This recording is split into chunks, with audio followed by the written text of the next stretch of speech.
your thunderstorm warning for County in central Georgia, northern Crawford County in central Georgia, until 6:45 p.m. Eastern Standard Time. At 6:12 p.m. Eastern Standard Time, a severe thunderstorm was located over Roberta, moving east at 25 miles per hour. Hazard, 60 miles per hour wind gusts.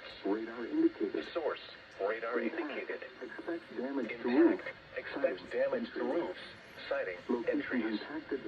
Locations impacted include Macon, Roberta, Payne, Bean City, Lake Tobzofsky, Jack Brown Estates, Rutland, Musella, Knoxville, Wesleyan, Luzella, Scranton, Sandy Point, and Orange. A tornado watch remains in effect until 9 p.m. Eastern Standard Time for central Georgia. For your protection, move to an interior room on the lowest floor of a building. If you see wind damage, hail, or flooding, wait until the storm has passed, and then call the National Weather Service toll-free at